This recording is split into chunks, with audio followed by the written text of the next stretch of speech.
My name is Hopwood DePree, and while searching my ancestry, I discovered my family ties to a long-lost historic property. Now I'm helping other people to do the same.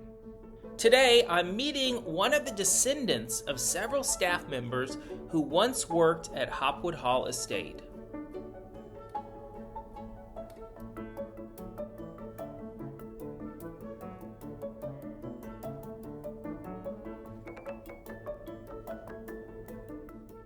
As we move into the investigation of restoring Hopwood Hall, there's one main area that we absolutely have to look at, and that is the old servants' wing. It once housed up to 30 people in this area. Now, life in the servants' wing would have been very busy, I'm sure. They helped power the estate and make the house run and help the family in every way that they could. Often there were deep, lifetime friendships formed between the upstairs-downstairs life. So as we look into the old servants' wing, I can't help but think about the people that once lived and worked there and what life must have been like as they bustled and hustled through that area of the hall and the busy kitchens and running up and down, making things happen. Unfortunately, the historic servants' wing is now on the verge of collapse.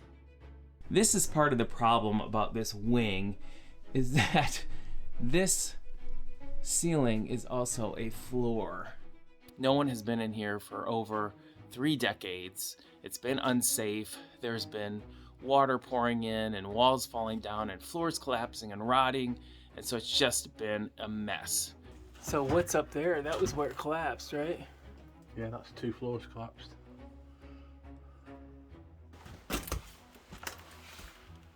Wow.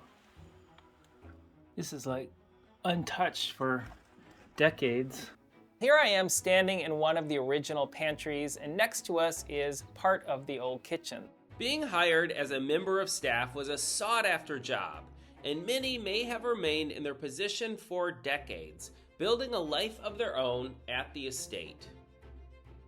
There would have been switches run by pulleys throughout the house, in the bedrooms and the various grand entertaining rooms.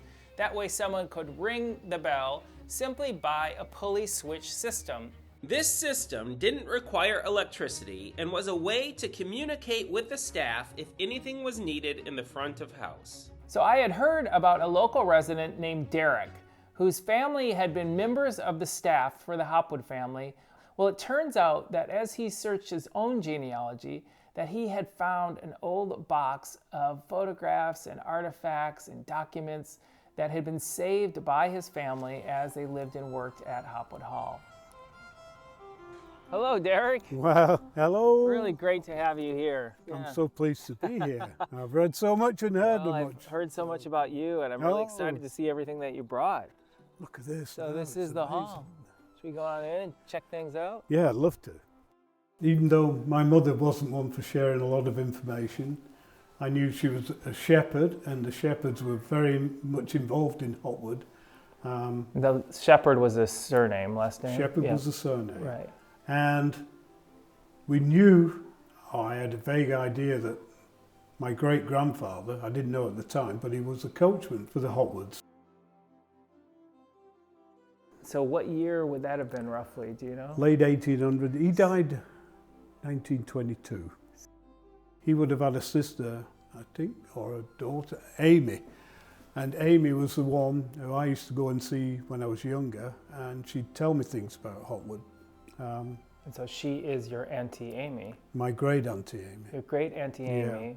Yeah, and then your great-grandmother. She was in the laundry cottage. Your great-grandmother worked in the laundry cottage. And your great-grandfather, Amy's father, would have been the coachman. He was the coachman. Looking at Derek's family tree, we begin to piece together the fascinating connections of the past. Focusing on Derek's great-grandmother, we're able to discover Auntie Amy in the 1911 census, confirming that she was indeed the daughter of Richard the coachman and Jane, who worked in the laundry cottage. Auntie Amy would have grown up on the estate, and clearly it was a very special place to her, as she collected many keepsakes from her days there that she kept for the rest of her life. So this was an invitation to high tea in the hall sent to Mrs. Shepherd in the laundry cottage. Posted. And posted. Instead of just delivering it by hand, they mailed it to come back to here. Protocol. How incredible.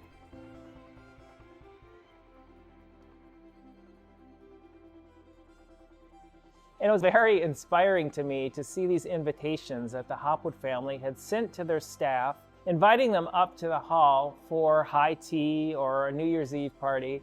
And it just was great to know that they were that type of people, to invite the staff and to invite the community and to welcome people in. And it was very much an all for one, one for all type environment, which is very much what we are trying to do and bring back that sense of community and that ethos.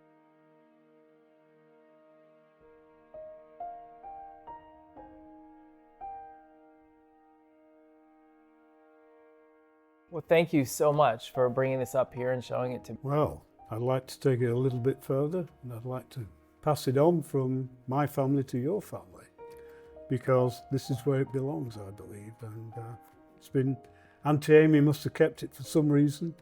Wow. She kept all the documents, everything, and I'm sure she knew they would be passed on one day. So I'm just so pleased to be able to... Thank you so much. I mean, this is incredible. I don't even know what to say. We don't have documents like this and letters and no photographs, and these are obviously first edition, very important pieces. So we will take care of them, and they'll be here for many generations, for future generations to come when they come and see the hall. And a special thanks to Auntie Amy for saving all this stuff, because it's just amazing that it's still here and we can really trace back. I know I'm really looking forward to going through this piece by piece, but also in our archive club, we'll be very excited to catalog all of this and look through and start to piece together the history of Hopwood Hall.